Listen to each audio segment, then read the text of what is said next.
1강에서는 저희가 도시재생 정책에 대한 이야기를 나누다 보니까 조금 어렵게 생각하셨을 수도 있을 것 같아요.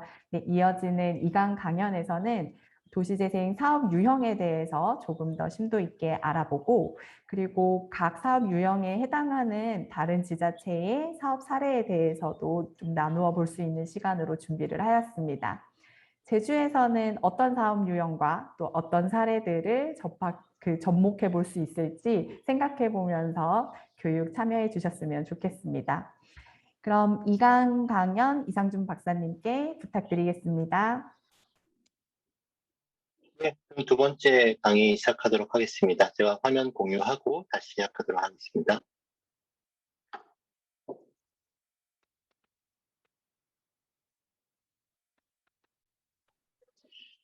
예, 두 번째 강의는 이제 사업 추진 사례를 중심으로 좀 알아볼 예정인데요. 그 사례에 앞서서 첫 번째 강의의 마지막 페이지 내용부터 다시 시작하도록 하겠습니다.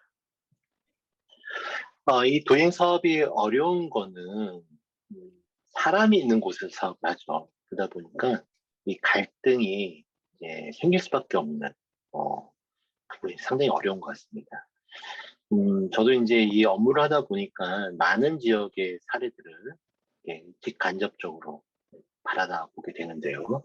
그 중에서 좀 인상 깊은 두 개의 이 갈등 사례를 한번 좀 정리를 해봤습니다.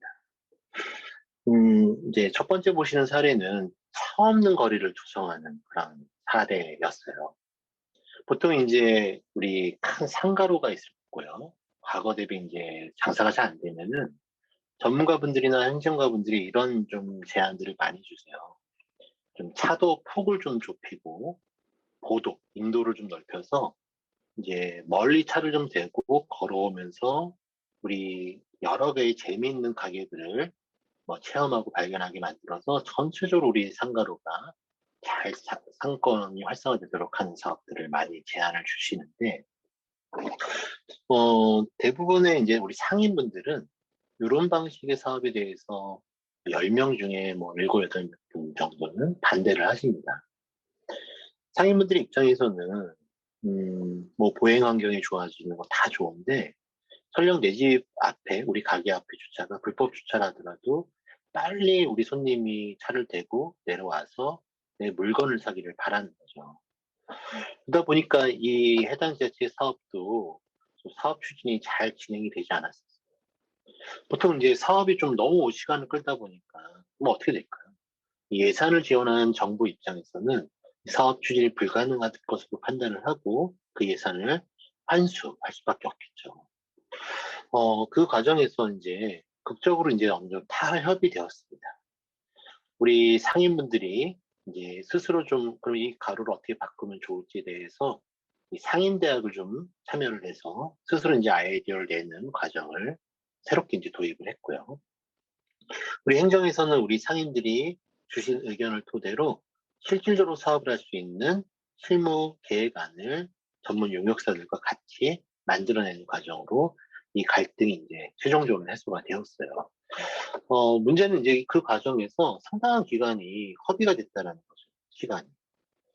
당초에는 작년에 끝났어야 되는 사업이 그 뒤로도 한 2년간 넘게 이런 갈등이 해소가 되지 않으면서, 물론 결과적으로는 이제 상인들의 의견과 행정의 입장이 잘 조율되었지만, 이 시기적으로는 상당히 적당한 타이밍을 놓치게 됐었던 그런 문제점이 있었던 것 같습니다.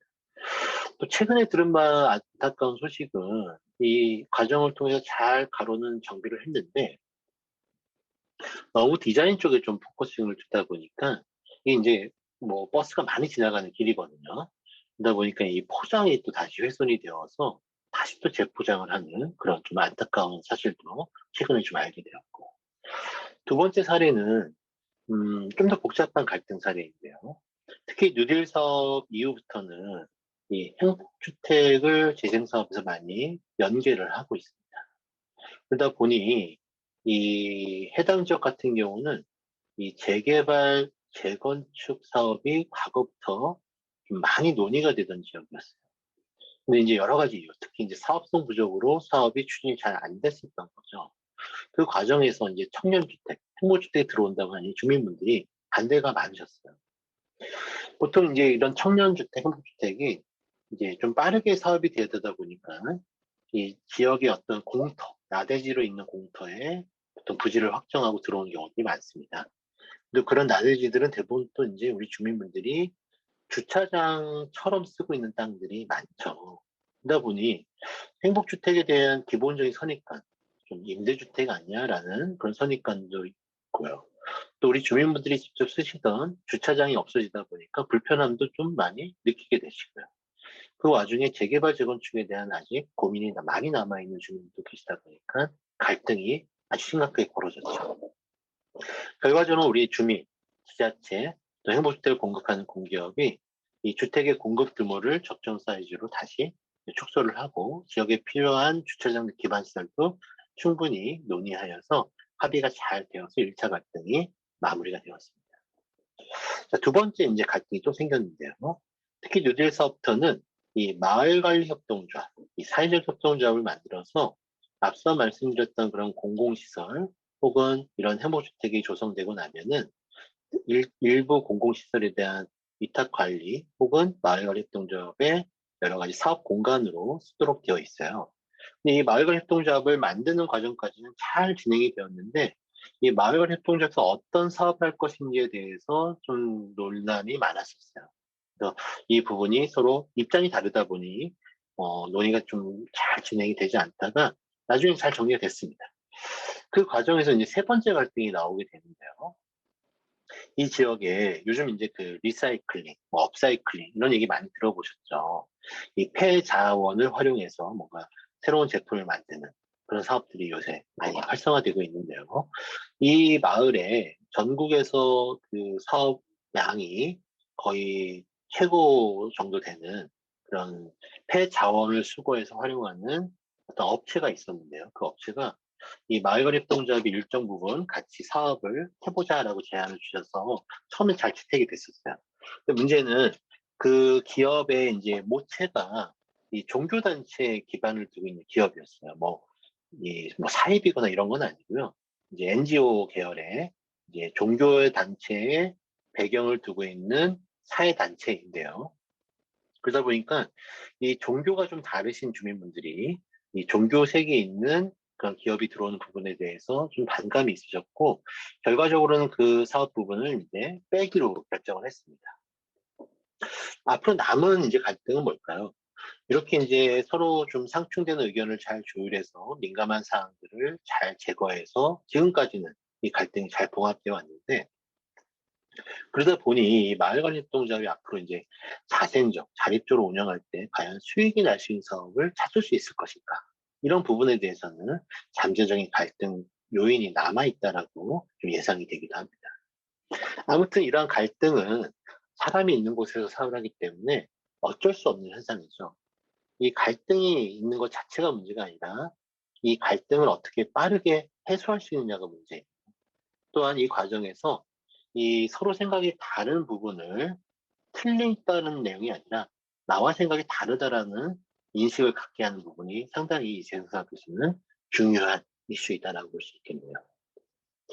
자, 그러면 이제 지금부터는 우리 재생사업에 이 지역이 중심이 되어서 혹은 우리 주민이 중심이 되어서 참여한 사례부터 시작해서 조금 더 이제 종합적인 계획까지 또 최근 사례를 중심으로 한번 사업 구상 사례를 한번 살펴보도록 하죠.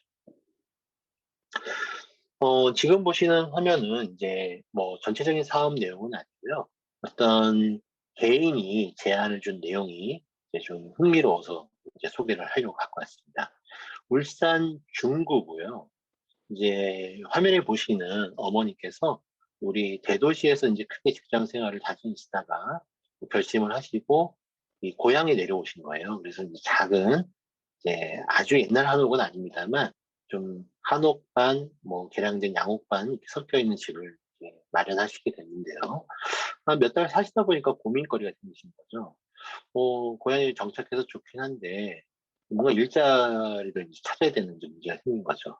그 과정에서 이 도시 민박업, 저희가 이제 이 활성화 지역에서는 좀 외국인을 상대로 한 도시 민박업이 예외적으로 이제 허용이 되거든요. 그래서 이제 그런 부분을 좀 활용해서 이 도시 민박에 한번 도전을 해봤던 스토리입니다. 그래서 도잉대학, 우리 지자체 산 도잉대학에 참여해서 그 민박과 관련된 여러 가지 사례 분석이라든지 사업 계획을 어떻게 수립할지에 대한 공부도 좀 해보셨고요. 또 앞서 설명드렸었던 주민 참여 프로젝트 팀, 그리고 사업화 지원 공모 사업에 연이어서 선정이 되어서 정부의 예산 아래 이 민박업을 이제 준비하게 됐던 거죠. 그리고 그 이후에는 또 우리 지자체 또 전문기관에서 하는 이 민박업과 관련된 또 전문 교육이 있어요. 그 부분까지 잘 이루어서 최종적으로는 이제 민박 창업에 성공한 사례입니다. 특히 이 사례는 이제 우리 한마당 행사라고 이제 연말에 전국의 주민들이 모여서 이 축제가 있죠. 그 축제에 나와서 이 사례를 공유해서 이 장관상도 수상을 했었던 그런 사례이기도 합니다. 주민참여 프로젝트 팀 사례를 한번 가볼까요? 우리 세종 같은 경우는 이 지역에 있는 낡고 노후한 주택 그리고 이 소규모 상가 시설 등을 리모델링하기 위해서 어르신들과 지역 청년들이 중심이 되어서 더 세로의 사업자, 그러니까 집수리단이죠. 더 세로의 사업자를 양성하는 그런 교육 과정과 실습 과정을 같이 경험한 바가 있고요. 서울 동작구 같은 경우는 이 동작구가 이 쇠퇴한 지역이긴 한데 이제 아이들이 좀 많아요. 초등학교 학생들이 좀 많은데요. 동네 어머니들이 이렇게 모여서 아이들의 아침 또 저녁을 돌봐주고 또 오후에는 초등학교 저학년들이 뭐 여러 가지 이제 학교 수업을 할 수 있도록 이 방과후 학습 같은 것들을 스스로 해주는 그런 프로그램 사업들을 통해서 경력이 단절된 여성들에게는 좀 작지만 일자리를, 지역 아이들에게는 여러 가지 돌봄 서비스를 해주는 프로그램 사업들을 진행한 바가 있습니다. 소규모 재생 사업, 이제 예비 사업으로 바뀌었죠. 이 소규모 재생 사업 사례도 한번 좀 살펴보도록 하죠. 전북 무주예요. 전북 무주에 이제 중학교 내에 식당 동이 있는데요. 뭐 최근에 이제 학교 학생 인구가 많이 줄다 보니까 이 식당동의 일부가 이제 좀 비어 있는 방치된 상태로 남아 있었어요. 이 부분을 이제 도서관, 이 북카페를 이제 테마로 해서 공간을 이제 만들고 다양한 문화 프로그램들을 운영하는 내용으로 사업이 추진이 되었는데요. 이 북카페는 말 그대로 이제 책을 읽는 공간이자 또 우리 아이들이 또 지역 주민들이 모여서 다양한 문화 활동들을 체험하거나 교육을 받을 수 있는 다목적 공간이다 이렇게 보시면 될 것 같습니다. 대구 중구 같은 경우는 이 수제화 장인이 유명한 골목이 있어요. 또 다양한 사업을 통해서 이미 이 수제화 골목을 알리고 있는데요. 저희 소규모 재생사업, 예비사업에서는 이렇게 어느 정도 좀 반열에 오른 이 수제화 장인들에 대해서 네트워크를 좀 구축하고 대외적으로 홍보를 하기 위한 브랜드 개발, 이런 부분들이 사업에 선정이 된 바가 있습니다. 그 중에서 이제 좀 소규모 재생 사업 중에 하나 가장 또 최근에 큰 성과가 났던 사업은 이 강원도 정선군의 마을 호텔 사업이에요. 앞서 잠깐 소개를 드렸는데요. 이 정선군 같은 경우는 이제 그 탄광업의 흥망성쇠와 같이 마을의 흥망성쇠가 같이 있다고 과언이 아니죠. 그래서 이제 과거에는 이 탄광을 성업할 때는 이 마을에 내려와서 다양한 소비들이 이루어졌는데, 이 탄광을 쇠퇴하다 보니까 이 상가, 작은 상가 등이 다 이제 비어있는 상태가 되었죠. 동네도 상당히 이제 좀 사람들이 오지 않다 보니까 거리도 상당히 이제 지저분하고 이랬는데요. 우리 주민협의체 활동을 통해서 처음에는 스스로 주민분들이 할 수 있는 작은 활동부터 시작을 했습니다. 화단을 가꾸거나, 매일 정해진 시간에 나와서 청소를 하거나, 혹은 골목길에 있는 불법 주차 같은 것들 스스로 자정하는 그런 캠페인을 한다든지 이런 노력들을 해오다가 저희 소규모 재생 사업이 선정이 되어서 이 마을 호텔, 이 호텔이 하나가 아니고요. 이 동네의 빈 상가를 연결을 시켜서 어디에는 게스트하우스, 어디에는 이제 카페, 어디에는 상점 이런 것들을 이제 만들게 되는 거죠. 그리고 이제 이 정선 같은 경우는 이제 야생화 꽃 축제가 되게 유명해요. 그래서 그 지역 축제와 연결을 해서 그 축제에 방문하신 분들이 우리 마을 호텔에서 이제 숙박을 하시거나 마을 카페에서 뭐 다과를 드시게 되면은 좀 더 우대한다든지 이런 내용들로 사업을 추진한 바가 있습니다. 그럼 조금 더 이제 우리 주민분들이 적극적으로 참여했었던 이제 사업의 주체로 커져나갔던 사례들을 한번 살펴보도록 할까요? 좀 오래전 사업이긴 합니다만 14년도에 뽑혔던 서울 종로 창신 숭인동입니다. 이 창신 숭인동은 그 서울에 있는 뉴타운 해제 지역 중에 하나이고요. 서울 동대문 패션타운에 인접해 있는 구릉지 형태의 노후 주거지예요. 오랫동안 이제 정비 사업이 뭐 여러 가지 분란이 있다 보니까 이 재생 사업을 할 때에는 크게 세 가지 정도의 사업의 목표를 가지고 추진을 해왔습니다. 첫 번째는 이 노후 주거지의 환경을 개선하는 사업이었어요. 골목길을 정비한다든지, 아이들이 뛰어놀 수 있는 그런 놀이 공간을 만든다든지, 집수리를 한다든지 이런 내용이었고요. 두 번째는 이제 봉제 재생. 이 지역이 이제 동대문 패션타운에 붙어 있다 보니 이 주택가 내 혹은 상가에 영세한 봉제 업체들이 많이 밀집되어 있어요. 근데 과거 대비 이 봉제업이 많이 사양 산업화되고 있거든요. 아무래도 중국이라든지 동남아시아로 이제 많이 물량이 넘어가면서 과거보다 조금 어려움을 겪고 있죠. 이런 부분들을 좀 해소하기 위해서 우리 지역 대학과 연결을 해서 뭐 패션쇼도 하고 브랜드도 개발하고 봉제 박물관도 만들고, 근데 조금 아쉬웠던 것은 공동으로 일감을 수주하는 시스템을 만들려고 했는데 이 부분은 조금 어렵게 잘 진행이 되지 않았던 것 같습니다. 그리고 마지막 세 번째 부분은 이 동네가 살기에는 조금 어렵지만 서울 한복판에 이제 산동네다 보니까 풍광이 아주 아름답습니다. 그래서 이제 드라마 같은 데도 상당히 많이 잘 나와요. 그래서 이제 마을 관광을 하겠다는 계획이 세 번째로 내용이 있었는데, 사실 이 마을 관광은 이 사업 초기에 주민분들 반대로 사업 계획을 많이 축소를 했어요.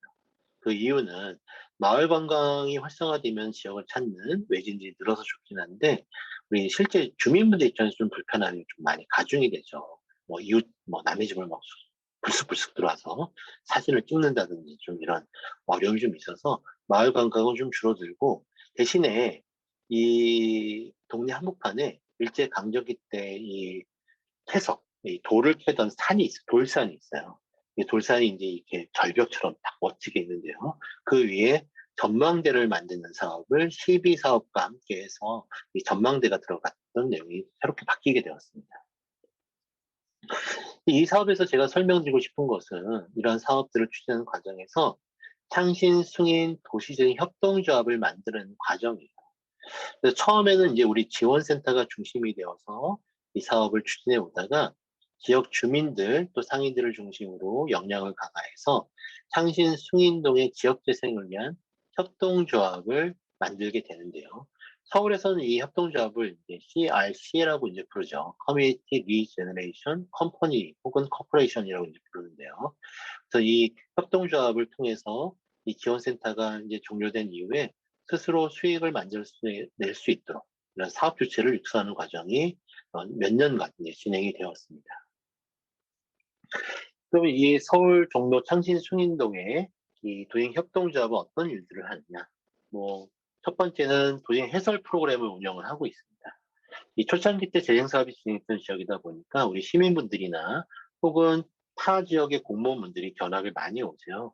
또 조성된 시설에 대한 관람도 많이 오시거든요. 그래서 이 도시재생 사업에 대해서, 마을에 대해서, 또 재생 사업을 통해 조성된 시설의 내용에 대해서 이 협동조합에서 유료로 이제 해설사 프로그램을 운영하고 있고요.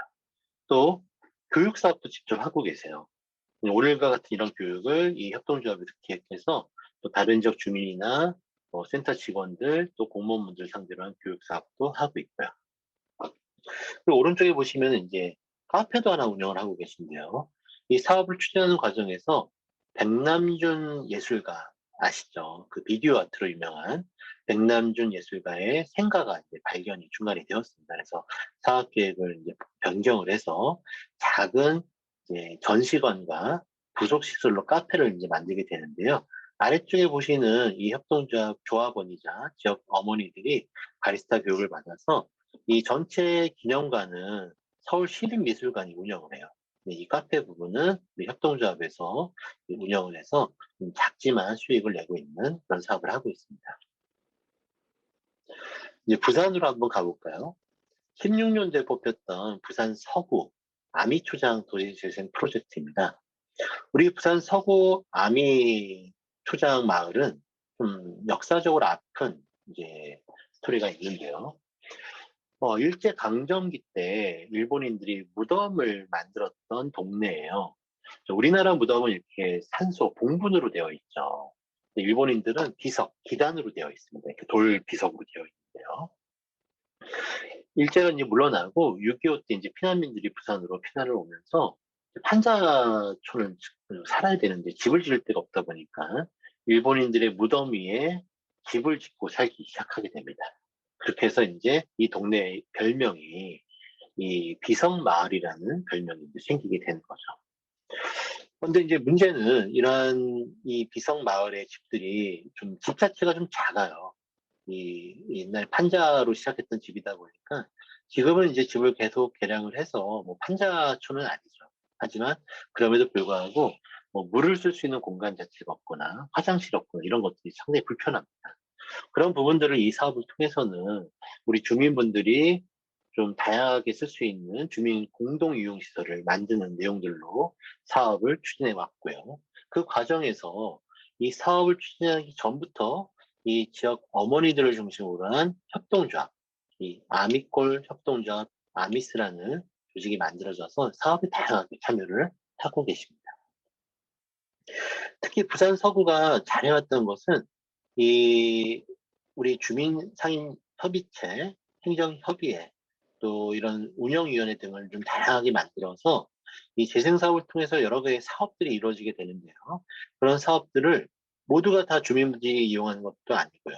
그러니까 주민분들이 다 이 사업이 주체가 되는 건 아니잖아요. 그래서 잘 나누셨어요. 우리 행정이 조성하고 잘 관리해야 되는 사업들. 행정이 조성하고 관리하지만 우리 주민분들이 어떤 협의의 형식이 되어서 행정이 이 시설과 프로그램을 어떻게 운영할지에 대해 의견을 주는 방식의 사업들, 또 행정이 조성을 했지만 우리 뭐 협동조합 등이 실제로 운영에 참여해서 이제 수익을 벌 사업들, 이렇게 이제 사업들을 잘 구별하고 그에 필요한 어떤 조직들을 단계별로 잘 만들어냈습니다. 아미꼴 협동조합은 이런 사업들을 하고 있어요. 주민 축제를 스스로 기획해서 운영도 하고 있고요. 아래쪽에 보시면은 작은 공간이지만 약간 카페 같은 형식의 공간을 만들어서 지역에 이제 방문하시는 방문객들이나 주민분들한테 여러 가지 음식도 대접하고 차도 대접해서 수익을 내고 있고요. 또 당연히 이제 마을 해설사 프로그램도 하고 계시겠죠. 지금 보시는 화면에 계신 분이 이제 회장님이신데 이 제일 젊으신 분이세요. 이 협동조합 중에서 젊으신 분에 속하시는데 상당히 입담이 좋으시더라고요. 그래서 장관님이 오셔도 이분이 이제 가서 해설을 하고 계신데요. 그래서 이 다양한 해설사 프로그램도 운영을 하고 있고요. 뭐 최근 2, 3년 사이에는 이제 우리 지역의 청소년들도 일단 청소년 기획단을 만들어서 이 아미맘스와 함께 이 다양한 프로그램 사업들을 공동으로 기획하고 참여할 정도로 어르신들부터 아이들까지 이 지승사업에 적극적으로 참여를 하고 계십니다. 좀 더 이제 실질적인 이제 시설에 대해서는 오른쪽에 좀 나와 있는데요. 이제 재생 사업을 통해서는 이제 마을 베란다 사업이 진행이 됐었거든요. 빨래방이에요. 앞서 말씀드렸던 그런 이제 작은 집들을 새롭게 이제 비워내고 거기에 이제 빨래도 하고 건조도 할 수 있는 세탁기를 놓고 뭐 2,000원, 3,000원 이렇게 내시면은 빨래를 해 갈 수 있는 거죠. 또 뭐 한 30분에서 1시간 정도 이상 기다려야 되다 보니까 기다리는 시간 동안 뭐 머리도 좀 만져주시고 손톱도 좀 정리해서 또 그것도 한 1,000원, 2,000원, 3,000원 이렇게 받아가면서 전체적인 시설에 대한 관리 운영은 우리 행정에서 해주시지만 이 실제로는 우리 협동조합이 지역 주민이 스스로 이제 손님이자 관리자가 되어서 이 최소한의 운영 경비를 이제 조달하고 있다라고 보시면 될 것 같습니다. 또 아래쪽에 보시는 주민 전용 게스트하우스도 재밌는 사업인데요. 사실 이 사업은 이제 저희 재생사업비를 직접 투입된 사업은 아니고 행안부가 지원하는 사업을 통해서 조성이 되었어요. 그래서 워낙 집이 작다 보니까 뭐 제사를 지내거나 집에 좋은 어떤 경사가 있을 때 친척분들이 와도 사실 집에서 좀 잠을 주무시기가 좀 어렵잖아요. 그래서 주민들만 쓸 수 있는 게스트하우스를 만들어서 하룻밤 정도 우리 이 가족 행사를 치를 수 있도록 그런 게스트하우스를 운영하고 있는 부분도 재미있는 사업인 것 같습니다. 드디어 우리 제주 원도심이 나왔네요. 16년도에 우리 제주 원도심이 뽑혔습니다. 관덕정 광장을 주변으로 해서 지역의 쇠퇴한 상권을 살리기 위한 다양한 시설과 프로그램 사업들이 진행이 되고 있는데요. 그 중에서도 이제 오늘 소개를 드릴 내용은 이제 유휴 학교 시설을 활용한 마을 도서관 운영 사례입니다. 이 관내 이 사업 지역에 있는 제주 북초등학교에 이 마을 도서관이 있었는데요. 그 도서관이 있었는데요. 이 도서관이 이제 학생 인구가 좀 줄고 잘 활용이 되고 있지 않는 부분들이 있었어요. 그래서 이 도서관을 리모델링해서 우리 학생들뿐만이 아니라 지역 아이들과 주민들이 같이 참여할 수 있는 그런 열린 형태의 도서관을 새롭게 만드는 사업이다라고 보시면 될 것 같은데요. 문제는 이 사업을 추진한 초기 과정에서 서로의 좀 오해 혹은 서로의 이견들이 많이 충돌이 됐었던 아쉬움이 좀 있었죠. 학교의 입장에서는 아무래도 학생들의 안전이 최우선, 또 지역 주민들 입장에서는 이 좋은 사업에 대해서 행정이 너무 주도하는 것이 아니냐, 우리 주민들의 의견을 좀 더 적극적으로 반영해 달라라는 그런 입장도 있었겠죠. 이런 과정들이 지역 건축가들, 또 우리 행정, 지원 조직, 학교 당국, 또 여러 가지 이해 당사자들이 모여서 각종 협의를 통해서 의견을 수렴하는 과정이 진행이 되었습니다. 그 결과 이 김영수 도서관이 상당히 이제 잘 짜여진 도서관으로 리모델링이 되었습니다.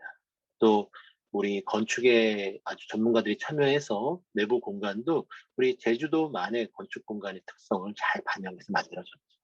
무엇보다도 이 학교 내 시설들이 있기 때문에 이 도서관을 어떻게 운영할지에 대한 부분이 가장 중요했는데요.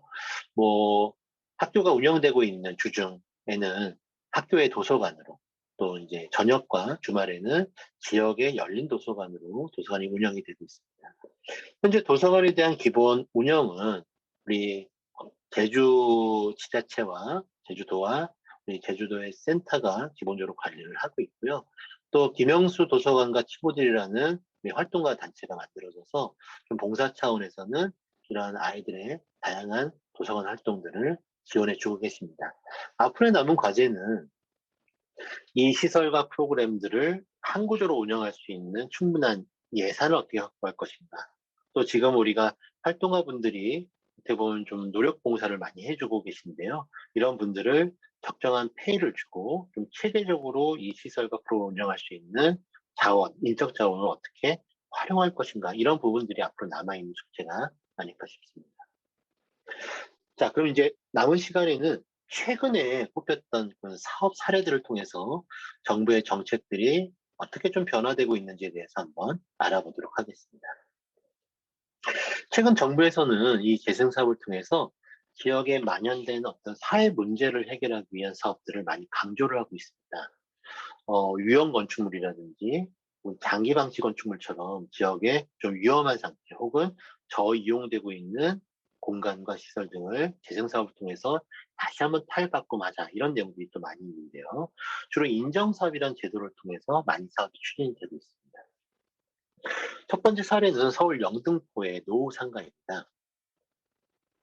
이 상가 형태로 있는 시장이라고 보시면 될 것 같고요. 안전 진단을 했더니 2등급이 나왔어요, 이제. 그래서 도시및 정비법에 따라서 이 재개발 사업을 추진하게 되는데요. 이 재개발 사업을 우리 이 조합과 함께 공기업이 같이 참여를 하게 됩니다. 그래서 이 전체 사업을 인정사업으로 제안을 주셨고요. 인정사업에 대한 직접적인 예산 지원은 이 저층부의 상가부에 이 상생협력상가, 이 중견 상인들이나 청년들의 창업을 위한 상가를 이 마중물 사업비를 통해서 조성하고 지역에 필요한 생활 리소스를 복합 조성하는 사업으로 선정이 되었습니다. 사실 이 사업이 선정되는 과정에서 몇 가지 좀 쟁점 또는 이슈가 있었는데요.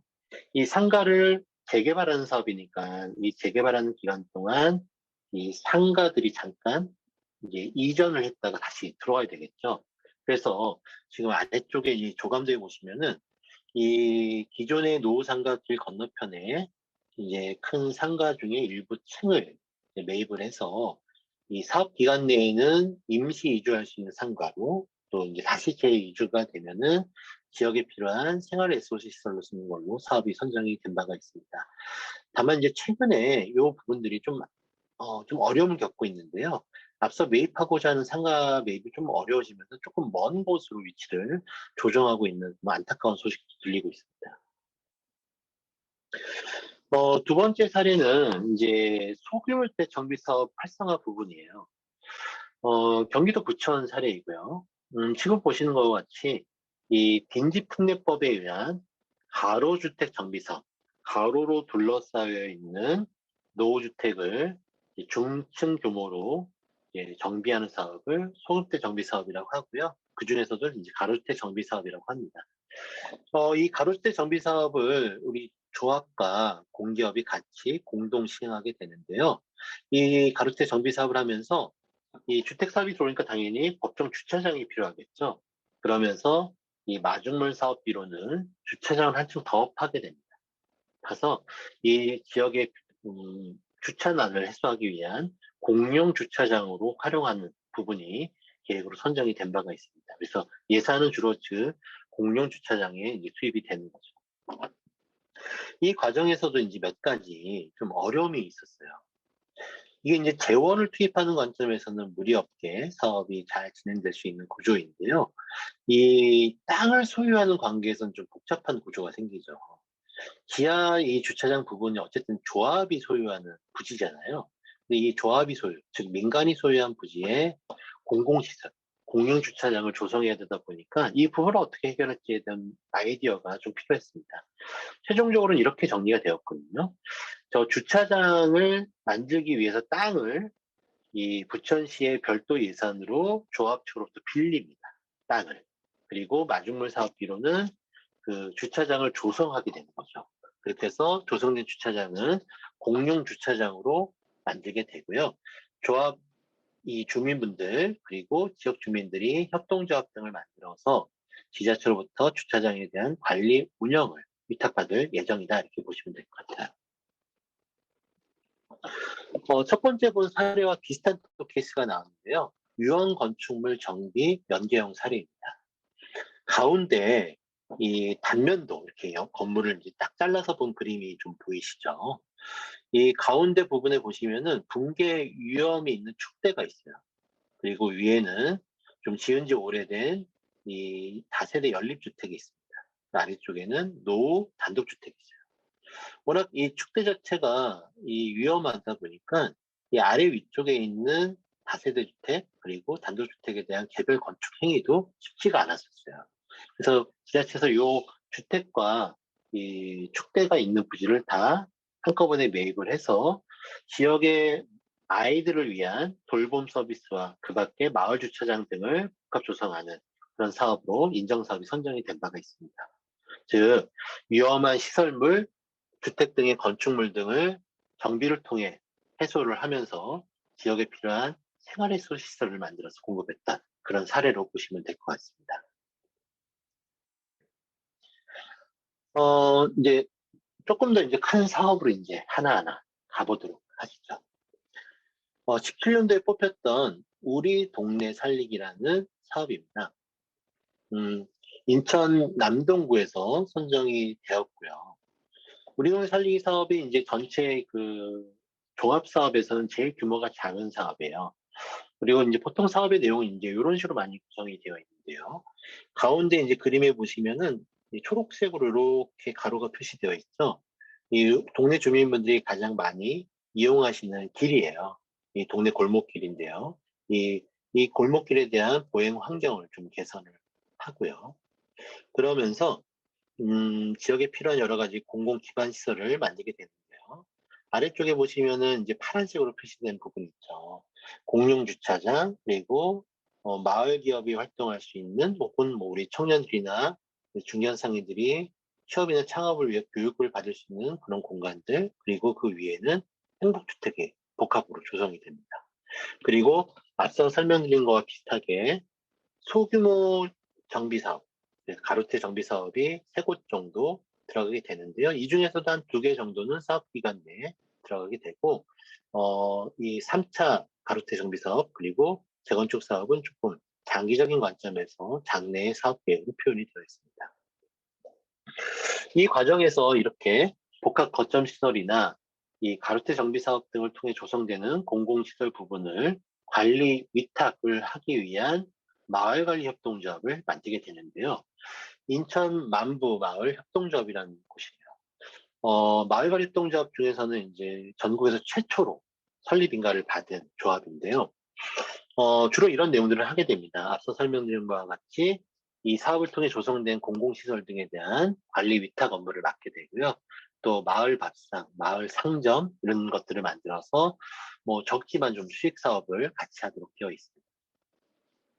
최근에 좀 들었던 안타까운 소식은 조합원들 간에 조금 뭐 갈등이 생기면서 뭐 법정 공방까지 좀 사실은 논의가 막 되기도 했었어요. 최근에 그래서 이제 집행부가 좀 이제 개편이 되고 어느 정도 이제 정상 단계로 다시 좀 돌입하고 있는 그런 좀 안타까운 소식도 좀 들었습니다. 아무쪼록 이 마을관리협동조합 내 여러 가지 내용이 잘 수습이 되시고 이 재생 사업을 통해서 이 마을관리협동조합이 지역을 위해 필요한 다양한 사업의 주체로 참여하기를 좀 개인적으로도 많이 바라고 있습니다. 19년도에 이제 뽑혔던 주거지 지원형입니다. 이 주거지 지원형은 이제 앞서 보셨던 우리 동네 살리기와 기본적으로 대상 지역의 특성은 비슷하다고 보시면 될 것 같아요. 근데 조금 더 사업 기간도 길고 사업 규모도 크고 사업 지원, 예산 지원 규모도 조금 더 큰 사업이다라고 보시면 될 것 같아요.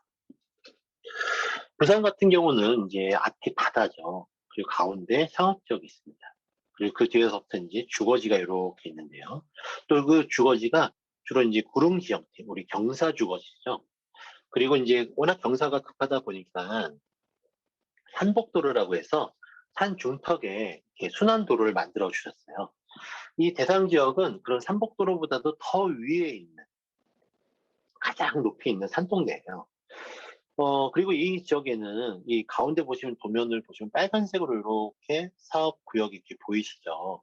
이 양쪽 끝단에 이렇게 맞물려서 이 도시정비법에 따른 주거환경 개선 사업이 현지 개량 방식으로 이미 지정되어 있던 곳이에요. 그런데 워낙 경사가 급하고 부지가 막 부정형, 막 복잡하게 얽혀져 있다 보니까 이 현지 개량 방식의 주거환경 사업이 수년째 추진되지 못하고 있었던 그런 어려움이 있었습니다. 그 과정에서 부산 서구는 부산도시공사 공기업과 함께 총괄 사업관리자 방식으로 재생 사업을 제안을 주셨어요. 어떤 내용들로 그럼 사업 계획이 이루어졌냐면요. 이 가운데를 기준으로 왼쪽에 보시면 A-1이라는 부분이 있죠. 그래서 A-1이 뭐냐? 이제 행복주택을 짓는 사업이에요. 공공임대주택을 짓는 사업인데, 워낙 이 현재랑 방식의 정비 사업이 안 되다 보니까 조직 불가능한 것 같다라는 판단 하에 이 임대주택 공급을 통해서 지역의 좀 주거 취약계층을 이 임대주택에 입주시키는 사업을 제안을 주셨습니다. 근데 보통 우리가 총괄사업관리자 같은 경우는 국토부에서 총괄사업관리자가 투자 시행하는 사업의 규모를 일정 규모 이상 좀 요구를 해요. 근데 이제 지방공사는 예산이 좀 한정이 돼 있다 보니까 이 주택 사업의 규모를 무한정으로 늘릴 수가 없는 한계가 있었습니다. 그런 좀 어려움을 극복하기 위해서 아이디어를 두 가지 정도를 내셨는데요.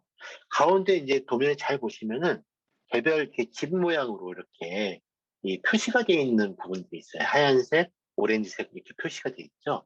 이 집들이 주로 집수리 대상 주택들이에요. 그러니까 집을 고쳐주는 사업을 마중물 사업비로 하게 되는데요. 근데 안타깝게도 저희 이제 마중물 사업비로 하는 집수리는 외관만 집수리가 지원이 됩니다. 한 100만 원이 좀 안 되는 정도까지 지원이 됐는데, 10%또 자부담을 내시게 돼 있어요. 그래서 한 1,000만 원 정도 받으신다고 하면은 100만 원은 집주인이 내야 되는 거죠. 근데 그리고 집수리 범위는 외관, 지붕, 담, 뭐 이런 것들만 되기 때문에 내부 집수리가 안 돼요. 근데 그 부분에 착안을 해서 이 부산도시공사가 마중물 사업비로는 외관, 그리고 공기업 예산으로는 집 내부를 고쳐주는 내용을 제안을 하신 게 첫 번째 아이디어였고요. 두 번째는 보통 저희가 이제 활성화 계획이라는 걸 수립하게 되면은 활성화 계획에 언제부터 시작해서 언제까지 사업을 하겠습니다라는 시작 연도와 목표 연도가 나오게 돼 있어요. 그런데 보통 이 사업 기간을 마중물 지원 기간이랑 통 맞추거든요. 이름 국비가 4년간 지원된다. 5년간 지원된다 그러면은 1년부터 4년까지, 1년부터 5년까지 이렇게 딱 계획을 수립하는 게 일반적이에요. 이게 약간 좀 모순이 있거든요. 정부가 지원해드린 예산은 마중물이라고 그랬죠. 따라서 그 마중물 사업을 토대로 우리 지자체와 주민들 혹은 관련된 주체들이 그 다음 단계 사업들을 해 나가야 되는데 활성화 계획이 끝나버리는 거죠. 약간 논리적으로 모순이 됩니다.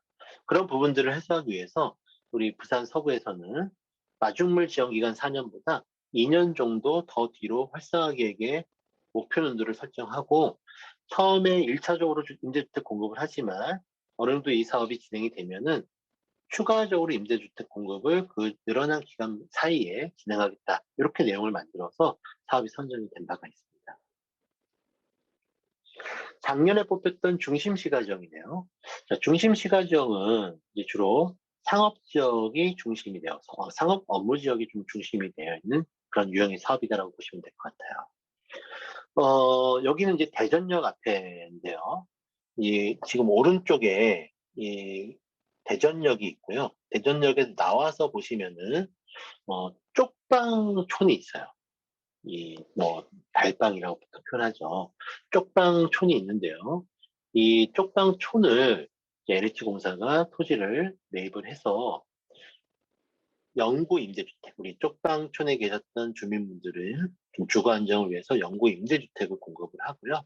또 청년 인구 유입을 위해서 행복주택, 그리고 일반 분양주택, 그리고 상업 업무 용지를 민간 등에 팔아서 사업을 하게 됩니다. 공공주택 지구죠, 이게. 그리고 길 건너에는 이 동네가 한약방하고 인쇄업이 밀집한 거리예요.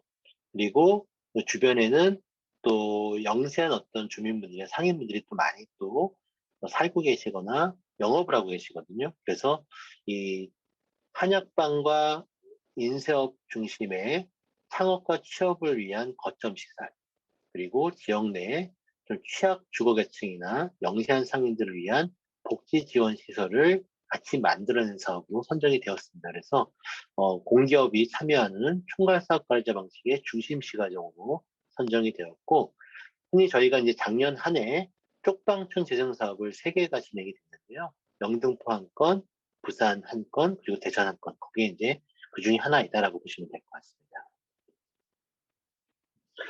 또 작년에 선정된 이제 중심 시가정, 그 중에서도 총괄사업관리자 방식의 경남 밀양 사례인데요.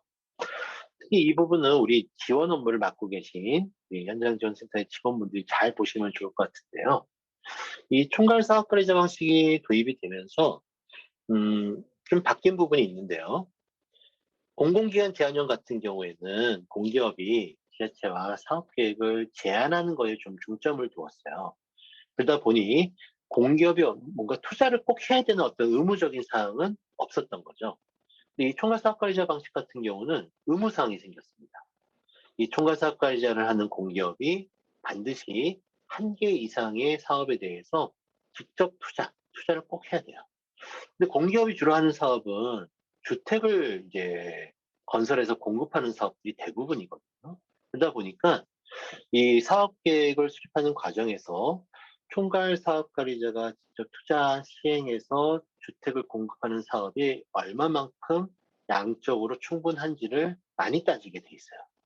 그래서 이제 이 주택 사업이 규모가 적절하냐 이런 것들 많이 보게 되는데, 문제는 그러다 보니 주택 사업은 어느 일정 규모 이상 잘 논의가 되어서 들어갔는데 전체 활성화 계획의 목표와 해당 주택 사업의 어떤 의미에서 연관되어 있는지가 잘 설명되지 않는 경우들이 상당히 많습니다. 그런 부분들에 대해서 이 밀양 사례는 조금 더 진전된 그런 계획 사례를 보여주고 있어요. 하나하나 좀 설명을 드려볼까요? 오른쪽 상단에 보시면은 아리랑 무형문화재 전수교육관이라는 사업이 있습니다. 문화재청이라는 정부 부처가 있는데요. 문화재청에서 이 아리랑이라는 무형 문화재에 대해서 기존의 예술가분들이 신진 예술가들께 이 전수를 할 수 있는 우리 무형 문화인이 이 교육을 받는 그런 교육관을 지원해 주는 사업이에요. 그리고 왼쪽으로 다시 가보시면은 아리랑 어울림 센터라고 해서 거점 C를 또 하나 들어오죠. 저층부에 이제 주민 행정복지지원센터, 그러니까 주민센터죠. 그리고 어울림센터, 그리고 위에는 행복주택이 복합 조성되는 사업이에요. 그러면은 이 행복주택과 앞서 설명드렸던 무형문화재 전수교육과는 어떻게 연결되어 있느냐? 무형문화재 전수를 위해서 젊은 무형문화인이 전수교육관에 오겠죠. 그리고 행복주택의 입주 조건을 예술인 주택 부분을 좀 추가해서 가능하면은 이 주택에서 살도록 유도할 예정이에요. 그러면 우리 젊은 무형문화인은 많은 혜택을 받게 되는 거죠. 본인이 되고자 하는 무형문화도 전수를 받고 또 주거도 안정이 됩니다. 여기에 또 몇 가지의 또 아이디어가 들어갔어요. 이 주택 밑에는 어울림센터하고 행정복지센터가 들어간다고 말씀드렸죠. 그 기능들의 상당 부분, 또 우리 행정복지센터의 중요한 서비스 분야를 우리 예술인들을, 문화예술인들을 위한 기능과 시설로 많이 집중을 해줍니다. 그럼 이제 우리 무형문화인들은 더더욱 많은 혜택을 받게 된 거죠. 그럼 이제 지역을 위해서 뭔가 이제 공헌을 좀 이제 도움을 주시는 활동을 해야 돼요. 그 부분이 어디 있느냐? 다시 오른쪽에 하단으로 내려가 볼게요. 번호는 3번 이렇게 써져 있네요. 삼문동 숲속 그린 캠퍼스라는 사업입니다. 이 삼문동 그린 캠퍼스는 쉽게 얘기하면 학교예요. 우리 아이들을 위한 다양한 문화 교육 같은 것들을 하는 학교인데 경남도에서 예산을 지원해 주십니다. 교육 예산을 지원해 주시는 거죠. 그래서 우리 젊은 무형문화인들이 이 아이들, 청소년들을 위한 다양한 교육에 강사로 참여할 예정이에요. 자, 이렇게 해서 무형문화 전수도 받고 주거도 안정이 되고 행정 지원 서비스도 효율적으로 받고 이렇게 받은 혜택을 지역 아이들을 위한 또 선생님으로서 역할을 통해 다시 환원하게 되고 더 나아가면은 가운데가 상업지역이거든요. 이 상업지역에 이 상권 활성을 위해서 다양한 축제도 기획하고 상품도 개발하게 되는데 그 과정에 우리 무형문화인들이 청년들, 지역 상인들과 함께 동참해서 축제 기획과 상품 개발에 참여할 예정입니다. 이 사업의 사례는 공기업이 잘하는 주택 공급 사업, 그리고 지자체가 필요한 상권 활성화 사업, 그리고 이 무형문화재와 관련된 혹은 청소년 교육과 관련된 타 부처와 또 자체 그 광역지자체의 지원 사업 등을 하나로 잘 연결해서 전체적인 사업 목표와 연결되도록 했던 부분에서 상당히 좋은 시사점이 있는 것 같습니다. 그래서 우리 주민분들한테도 좋은 내용이겠지만 또 지원센터에 계신 분들께서는 사업계획 수립 때 특히 총괄사업가이자 방식 같은 경우 각각의 사업들이 이렇게 성과를 이렇게 연결해 나가는구나라는 부분에서 이 사례를 한번 공부해 보시면 좋을 것 같습니다. 이제 경제기반형으로 가볼게요. 경제기반형은 이런 내용입니다. 공공의 지원을 통해서 기반을 만들어내고 우리 민간 기업 자본의 투자를 받아서 직접적인 고용이 창출되는 형태의 사업을 경제기반형 사업이라고 이 표현을 합니다. 17년도에 뽑힌 사업인데요. 경남 통영입니다. 지금은 또 좀 조선업이 어느 정도 다시 좀 많이 개선이 되었는데, 이 16년도, 17년도, 18년도, 뭐 한 19년도까지는 조선업의 위기가 있었었죠. 이 지역 같은 경우도 신화조선소라는 중소형 이제 조선업체가 배를 만들던 곳인데요. 이 조선업 위기에 결국 버티지 못하고 도산을 하고 말았어요. 그래서 배를 만드는 여러 가지 큰 땅과 시설이 이제 방치되고 있었거든요. 그 부분을 이제 LH에서 토지 비축 사업으로 이 토지를 매입해서 지역에 필요한 문화관광시설, 또 공원시설, 그리고 우리 실직자들과 주민들을 위한 창업과 취업을 위한 지원시설을 만들게 되고요. 그리고 장기적으로는 이 남해안권이 자연경관이 수려하잖아요. 그래서 이 조선업에서 좀 탈피해서 관광업을 좀 활성화시키기 위한 사업을 추진할 예정입니다. 그래서 호텔을 만들거나 혹은 관광과 관련된 거점 시설을 공기업이 혹은 민간 기업과 협력해서 만들어낼 내용이에요. 그리고 이제 오른쪽에 보면 이제 배후 주거지가 있죠. 이 배후 주거지에 대해서 기본적인 생활 환경을 좀 개선하기 위한 목적의 사업들이 이 경제기반형 성격의 사업과 함께 이루어져 있는 케이스다라고 보시면 될 것 같습니다. 근데 이 사업 같은 경우는 조금 좀 어려움을 많이 겪고 있어요. 이 배를 만들던 곳이다 보니까 이 토양 오염이 많이 좀 심하게 있었어요. 근데 시설을 만들려다 보면 이 토양 오염을 제거하고 사업을 해야 되거든요. 당초에는 한 2년 정도면은 토양 오염에 대한 피해 정도가 명확하게 나오고, 한 1년 정도면은 충분히 부지를 다 정리할 수 있을 것이다라고 생각을 했는데, 생각보다 토양 오염 정도가 좀 더 심하고 이 오염을 정화하는 절대적인 시간이 더 걸리다 보니까 지금 전체적인 사업의 속도가 많이 좀 떨어지고 있는, 어쩔 수 없이 지연되고 있는 그런 안타까운 소식도 좀 들 수 있었습니다. 자, 그럼 한번 최근에 이제 정부에서는 어떤 재생 사업들을 좀 강조하고 있는지에 대해서 한번 알아보도록 하겠습니다. 지금 보시는 바와 같이 이 최근에 정부에서는 주택 공급과 재생 사업을 연결하는 부분을 상당히 많이 강조를 하고 있습니다. 특히 이 부분에 대해서는 우리 많은 사회에서 뭐 오해들이 있으신데요. 정비 사업도 도시재생법에서 정의한 재생 사업에 엄연히 하나 들어가 있어요. 그럼에도 불구하고 이 주택을 공급하거나 정비하는 사업과 재생 사업이 마치 다른 사업인 것처럼 그동안에는 많이 인식돼 왔던 것도 사실이죠. 그 이유에 대해서 좀 설명을 드리면은, 지난번 첫 번째 강의 때 설명을 드렸다시피 이 도시재생 정책에 대한 논의가 최초에는 뉴타운 사업의 문제점을 좀 극복하기 위해서, 좀 대안을 모색하기 위해서 시작이 되었다는 말씀을 드렸죠. 그렇게 해서 이제 물리적인 정비뿐만이 아니라 사회적 혹은 경제적인 관점에서의 사업을 같이 해보자라는 논의가 있었는데요. 그 과정에서 도시재생 특별법을 만들 때 이걸 개별법으로 새로 만드는 것이 아니라 기존의 도시정비법을 포함해서 통합된 법으로 만들려고 노력을 했었어요. 이 부분이 당초 계획대로 잘 되지 못하고 결국에는 정비사업은 정비사업대로, 재생사업은 재생사업대로 각기 다른 법령으로 나누어지게 된 거죠. 그럼에도 불구하고 도시재생특별법에 의해서 보시면은 주택을 공급하는 혹은 정비하는 사업들도 활성화 계획과 연계해서 추진할 경우에 도시재생 사업이다라고 엄연히 법에는 정의가 내려져 있었던 거죠.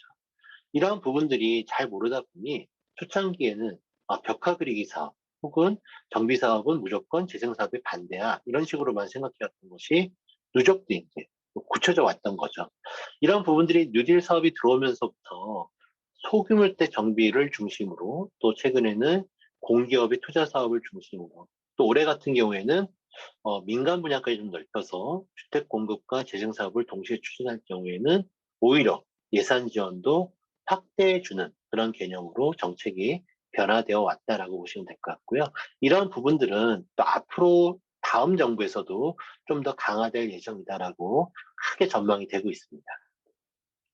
두 번째는 사회 문제 해결을 위한 재생 사업을 강조하고 있다라는 부분이에요. 앞서 보셨던 두 건의 사례에서도 나와 있는데요. 유형 건축물, 그리고 장기 방치 건축물, 이렇게 이미 다른 법에 의해서 여러 가지 제도와 지원이 있음에도 불구하고 현실적으로 사업화가 불가능해서 개선이 되지 않았던, 그로 인해서 지역의 다양한 사회 문제를 야기시켰던 그런 대상지들을 혹은 그런 내용들을 도시재생 사업을 통해서 해결해 나가자, 이런 부분들도 최근 2, 3년 사이 많이 강조가 되고 있습니다. 이렇게 이제 주택 공급 또 사회 문제 해결이 강조되다 보니까 이를 위한 좀 공기업의 역할도, 또 공기업의 권한 혹은 책임도 많이 확대되고 있는 추세예요. 그래서 공기업이 이 재생 사업에 참여하기 위해서는 지자체와 어디에 공기업이 사업을 참여할지, 또 그 과정에서 서로 역할을 어떻게 나눌지, 또 그 과정에서 전체적인 사업은 어떤 내용들로 구성될지, 이런 조금 계획 수립에 대한 준비 과정이 좀 어려워진 것도 사실이고요. 또 공기업의 입장에서는 이 재생 사업이 대부분 이제 수익이 나지 않거나 좀 적자가 되는 사업들이 많아요. 그러다 보니까 공기업 내에서 투자를 결정하는, 의사를 결정하는 과정에서 이 사업부서와 또 예산을 결정하는 그런 담당 부서 간의 또 협의도 쉽지 않은 것이 현실적인 문제이기도 합니다. 아무튼 최근에는 이 공기업의 역할을 많이 강조하면서 총괄 사업관리자의 비중이 많이 높아지고 있는 부분도 최근 정책의 큰 변화이다라고 보시면 될 것 같습니다. 네 번째는 지자체 사업 추진 역량 그리고 사업의 실행력 확보를 검증하는 기준이 상당히 눈이 높아졌다는 부분일 텐데요. 앞서 설명드린 것처럼 2014년도부터 지금까지 447곳의 국가가 지원하는 재생사업이 선정되어서 추진되고 있습니다. 그 중에서 이제 작년 말 기준으로 보면은 19곳 정도가 사업이 끝났어요. 그러면 이제 420여 곳 정도가 재생사업이 한참 진행 중에 있죠. 또 올해도 한 120곳 정도를 추가로 뽑기 때문에 뭐 당분간은 4, 500개 정도의 사업이 동시에 진행이 되는 거예요. 또 우리 지자체로 보면은 뭐 적게는 한두 곳이 있는 것도 있지만 많게는 한 세네 곳 이상이 동시에 추진되고 있는 지자체도 상당히 많습니다. 그러다 보니까 우리 지방 행정의 역량, 우리 공무원의 전문성, 또 이 여러 개의 사업을 동시에 추진할 수 있는 적절한 조직과 인력의 규모 등도 상당히 많이 필요하게 되겠죠. 무엇보다도 이 활성화계에 포함되어 있는 개별 단위 세부 사업이 과연 적절하게 이 지원되지 않고 실행될 수 있는가? 과연 실행하기 위한 선제적인 조건들, 이런 부지 확보라든지, 혹은 사업에 필요한 여러 가지 도움을 받을 수 있는 뭐 유관부서 혹은 유관기관 협력은 충분히 검토가 되었는지, 그리고 그 과정에서 실무 절차 등은 차곡차곡 잘 진행할 수 있는지, 이런 검증 등이 매년 강화가 되고 있다라고 보시면 될 것 같습니다.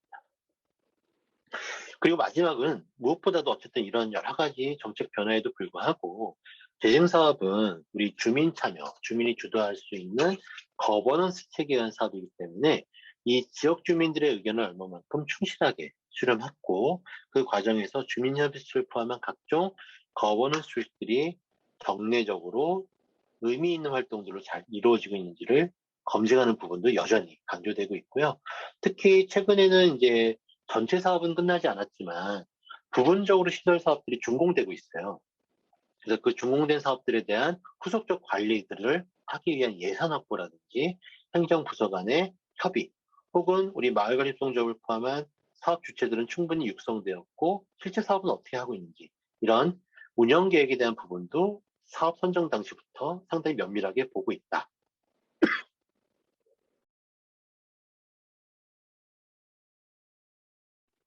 이런 부분들이 최근에 강조되고 있다 보시면 될 것 같습니다.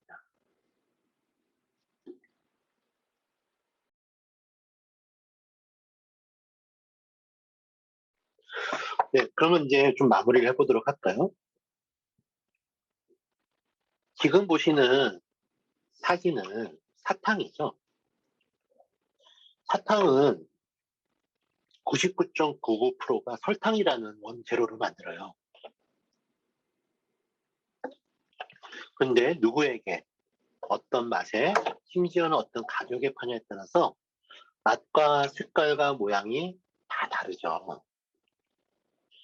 도시 뉴딜 사업, 14년도에 저희가 최초로 국가가 지원한 재생 사업을 선정할 때만 해도 이 경쟁률, 이 경쟁률이라는 표현이 좀 적절치는 않습니다만 이 공모의 경쟁률이 한 5대1, 6대1 정도 됐었어요. 근데 최근에는 이제 워낙 이제 매해 한 100곳 이상 뽑다 보니까 경쟁률이 많이 안정화되어서 한 2대1에서 2.5대1 정도 차이가 나옵니다. 시체말로 하면은 옆 동네가 떨어지면 우리 동네가 붙는 정도의 경쟁률이에요. 그럼에도 불구하고 뭐 2번, 3번, 4번 뭐 이렇게 떨어지는 지역도 계속 또 나오고 있어요. 그런 지역의 문제점들은 뭘까요? 처음에 사업 계획을 만들었을 때 주민분들의 의견을 충분히 수렴하지 않았고, 또 우리 도행 정책이나 지원 기준에 맞지 않는 사업들을 고집했고, 또 혹은 그렇지 않더라도 사업 계획이 구체되지 못했던 문제점들이 있었을 거예요. 근데 그런 문제점들 자체를 개선하지 못하고 매해 사업 계획을 보완하다 보니 모양만 예뻐지는 거죠. 하지만 앞에 보시는 사탕처럼 동일한 재료지만 누구에게 어떤 맛에 심지어는 어떤 가격에 파냐에 따라서 맛과 색깔과 모양이 달라지듯이 쇠퇴한 우리 도시, 지역, 마을의 문제점들을 조금 더 다가서서 봐주신다면은 우리 지역에서 더 필요한 사업들, 그중에서도 마중물 지원을 통해서 어느 정도 성과를 구체화시킬 수 있는 사업들이 보이실 겁니다. 근데 그러한 과정에서 우리 주민들의 역할이 상당히 중요합니다.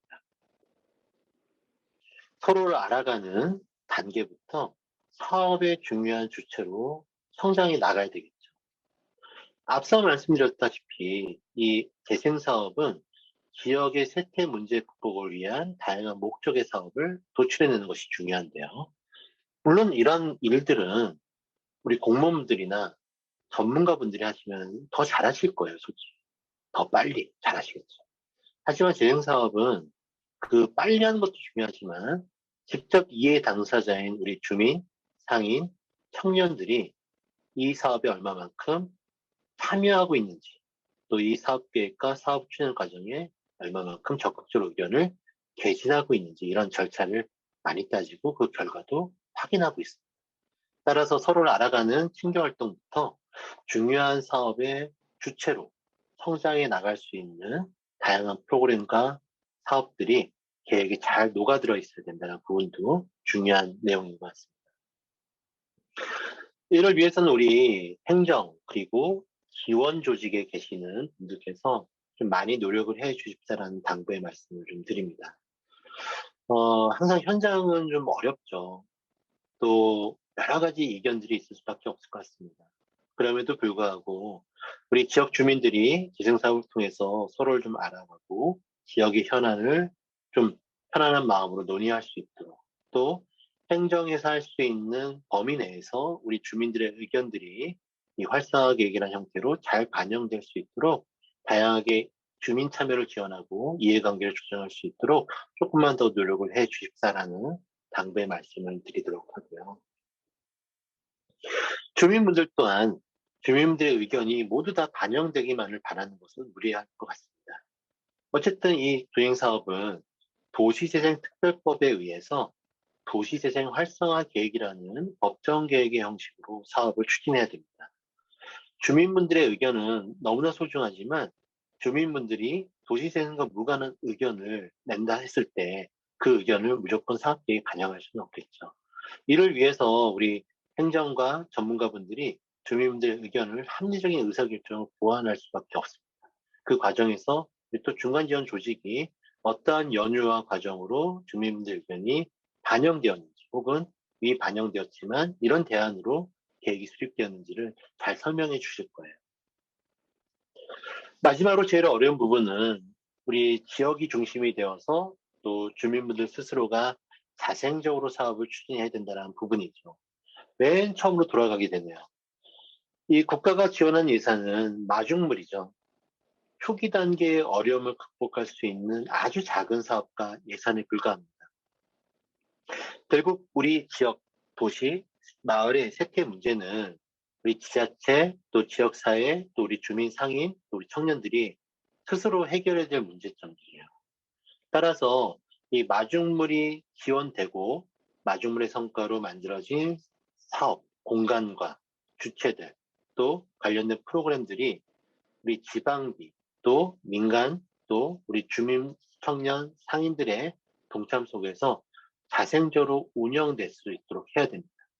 정부에서도 이를 위해 이미 많은 제도를 도입을 했죠.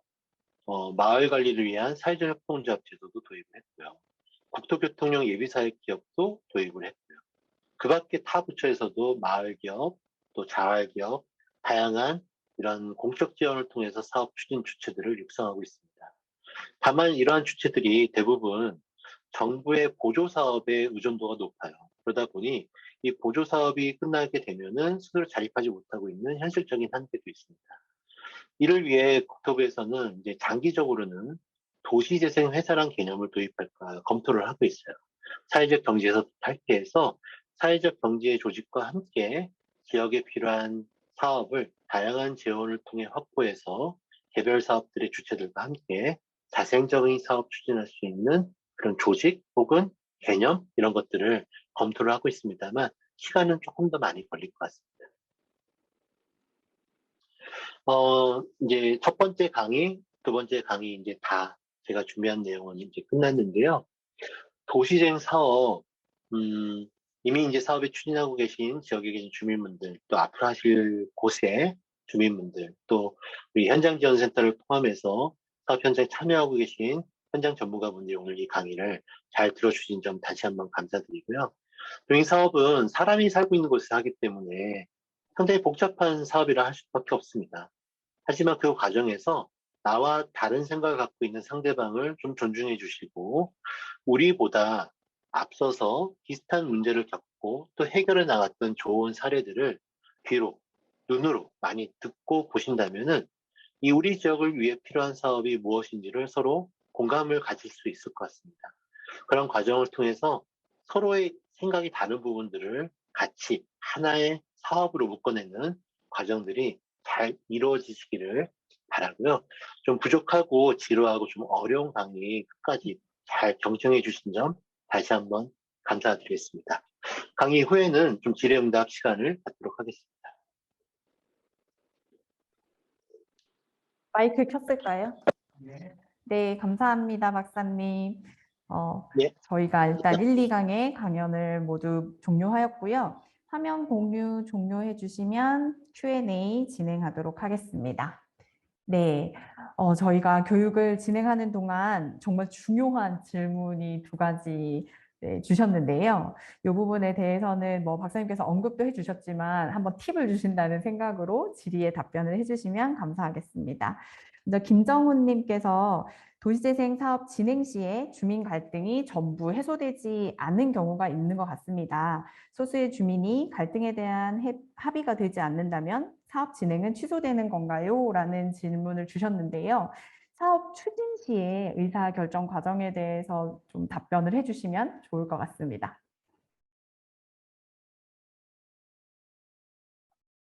박사님 마이크가 종료됐어요. 네. 잘 들리시죠? 네. 예. 원칙적으로는 활성화 계획에 보시면은 단위 세부 사업별로 사업의 추진 일정이 이제 표기가 되어 있어요. 그리고 예, 제도상 그 사업비는 두 번까지 이월이 되거든요. 만약 올해 안에 끝나기로 한 사업인데 부득이하게 못 끝냈다. 그럼 내년까지도 사업비가 쓸 수가 있고요. 또 경우에 따라서는 한 번 더 연기가 될 수도 있습니다. 물론 그 과정에서 그 사업이 부진하게 된 상황에 대해서 원인 분석을 하고 또 사업 기간이 달라지기 때문에 활성화 계획을 변경해야 되는 과정이 수반이 됩니다. 자, 이런 전제하에서 만약에 그 사업이 이런 여러 가지 갈등이나 합의가 도출되지 못해서 정상적으로 추진이 되지 못했다. 그러면은 그리고 예산도 이미 2월을 할 수 있는 최대까지 갔다라고 하면 이제 이론적으로는 그 부분에서 환수를 하게 되겠죠. 그런데 현실적으로는 우리 이 예산을 사실 지자체에서는 사실 확보하기 어렵기 때문에 그 부분을 환수하게 되면 상당히 큰 낭패가 생기는 거죠.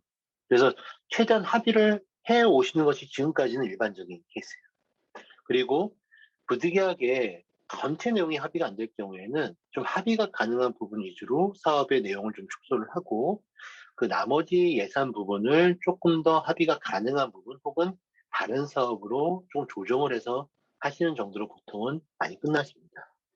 다만 그 과정에서 어쨌든 사업 계획을 변경해야 되다 보니까 그게 주민들의 합의가 되지 않았기 때문에 다른 데 돈을 쓰겠습니다. 이런 식으로는 계획 변경이 되기가 좀 어렵겠죠. 충분하게 논의했고 그럼에도 불구하고 부득이한 사유가 어느 정도 소명이 돼야 되고요. 또 이 예산이 다른 사업으로 넘겨가면서 그 사업에서도 이 예산이 필요한 사유가 좀 더 명확하게 나와야지만 이 계획 변경이라는 과정이 조금 더 수월하게 진행될 수밖에 없다라고 보시면 될 것 같아요. 그래서 뭐 결론을 말씀드리면은 이론적으로는 이제 환수가 가능하지만 정부나 지자체 모두 가급적이면은 부분적인 합의가 되더라도 당초에 추진될 사업이 추진되는 것을 기본 원칙으로 하고 있고 이 과정에서 부분적으로 합의가 되지 않는 부분들은 또 여러 가지 적절한 사유로 다른 사업으로 전용할 수밖에 없는 이런 좀 과정이 복잡하게 진행된다 이렇게 보시면 좋을 것 같습니다. 네, 맞습니다. 오늘 저희가 앞선 시간에서 굉장히 주요하게 다루었었던 부분인 것 같습니다. 저희가 활성화 계획이 수립되고 나서 이제 사업을 추진했을 경우에는 변경사항이 생길 경우에 굉장히 많은 행정 절차가 필요하다는 말씀이신 것 같습니다. 그래서 더더욱 저희가 본사업, 공모 이전에 이렇게 진행되는 주민협의체 모임이나 도시재생 대학 교육, 그리고 사전 예비 사업 등을 원활하게 많은 분들이 참여해서 진행하면 좋을 것 같습니다. 그럼 두 번째 질문 드리도록 하겠습니다. 그 도시재생 사업으로는 다양한 영역들이 진행이 되는 것 같은데 제한되는 분야, 도시재생 사업으로는 할 수 없는 분야가 있을지에 대한 질문이 있으셨습니다. 예, 상당히 이거는 좀 복잡한 이야기인데요. 한 원칙은 이렇게 되어 있습니다. 이 도시행 사업은 정부가 재정을 보조하는 사업이죠. 그래서 이 보조에 대한 법령이 따로 하나 있어요. 보조금 법령이라고 있는데요.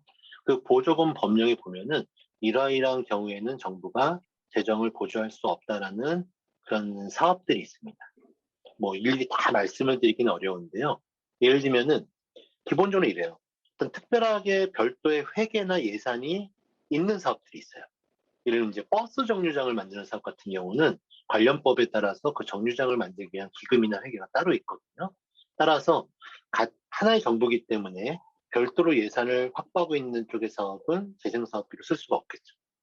두 번째는 이 정부의 재정이다 보니까 그 보조금 법령에 보면은 뭔가 개인에게 지급되는 형식의 사업비는 또 제한이 있어요.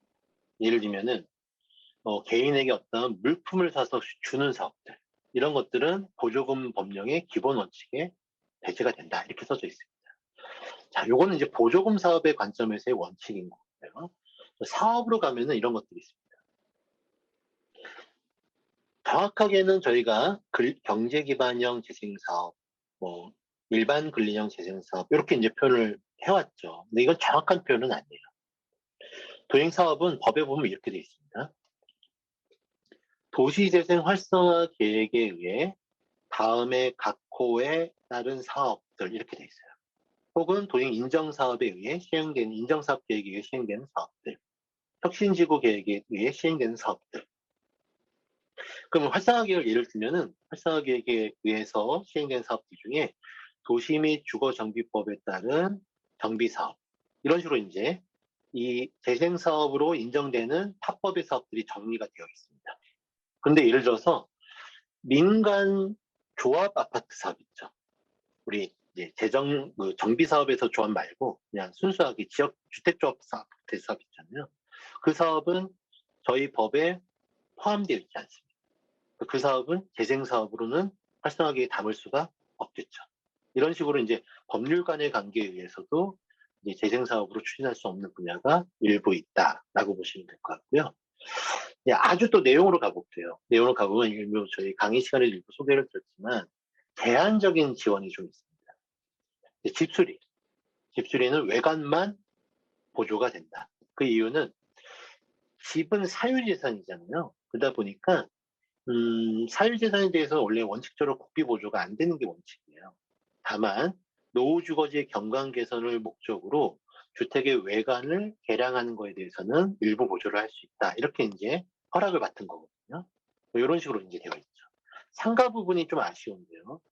상가 부분 같은 경우는 과거에는 이제 집수리 사업과 비슷하게 10이나 20% 정도 자부담을 하면은 집수리 이제 사업을 해줬었는데 이 뉴딜 사업이 들어오면서 이제 자부담이 90%로 좀 늘었어요. 그래서 이러면은 100을 고치는 사업비라고 하면은 90을 본인이 내야 되고 10을 보조를 받는 이런 식으로 돼 있습니다. 그러다 보니까 조금 이제 사업이 간판 정비라든지 이런 것들이 좀 안 되는 안타까운 부분도 있습니다. 그래서 크게 정리하면은 보조금 법령에 위반되는 것들은 안 된다. 그리고 도시재생 법 체계상에서 합법에 의한 사업 중에 명시되고 있지 않은 사업 등은 안 된다. 그리고 마지막으로는 어느 정도 지원은 가능하지만 사유재산 등은 일부는 본인이 좀 자부담을 해야 되는 좀 제한적인 지원이 가능하다. 이렇게 이제 좀 보시면 될 것 같고요. 좀 더 관심이 많으시면 아마 지원센터에서 한번 더 나중에 자료를 통해서 아마 안내를 주실 것 같습니다. 네, 감사합니다. 그 김정훈 님이 주셨던 두 가지 질문은 사실 저희가 본 사업을 추진할 때 굉장히 염두를 해둬야 되는 부분이셨는데 질문을 이렇게 해주시고 또 자세하게 말씀해 주셔서 감사합니다. 도시재생 사업은 사실 뭐 어떤 사업 내용이 안 된다 이런 것들보다는 이제 국가 재정과 지방 재정을 사용하는 데 있어서 투입이 될 수 없는 부분이 있다라는 말씀을 주셨던 것 같습니다. 네, 저희가 긴 시간 어려운 내용의 강연이었는데 오늘 이렇게 쉽게 저희가 이해하실 수 이해하기 편하도록 강연해 주셨던 이상준 박사님께 댓글로 감사 인사 남겨주시면 너무 감사하겠습니다. 네, 이제 마무리하도록 하겠습니다. 저희가 비대면으로 도시재생대학을 운영하면서 저희 참여해 주셨던 선생님들께서 재시청을 하시면서 많은 분들이 수료하셔서 저희 사업 발굴 과정에도 함께 하실 수 있기를 준비를 하고 있고요. 그리고 어려운 내용이지만 반복적으로 시간이 되실 때 들어보시면 훨씬 더 저희 사업과 함께 하시기 편하실 거라고 생각합니다. 오늘 오후 6시부터 9월 22일 오후 6시까지 오늘 1회차 교육은 재시청이 가능합니다. 혹시 오늘 실시간으로 참여해 주시지 못한 분들은 저희 그 유튜브 채널에 URL을 클릭하셔서 출석 체크해 주시면 되겠습니다. 그리고 저희 제주도시 도시재생지원센터 유튜브 채널 구독과 좋아요도 부탁드립니다. 네, 다음 주 2시에 저희가 다음 주는 목요일 날 진행이 되지요. 9월 23일 오후 2시 오늘 줌 플랫폼에서 저희 3강, 4강 교육 이어나가도록 하겠습니다. 다가오는 추석 연휴 건강하게 가족들과 편안히 보내시길 바랍니다. 네, 다음 교육 때 뵙도록 하겠습니다. 감사합니다.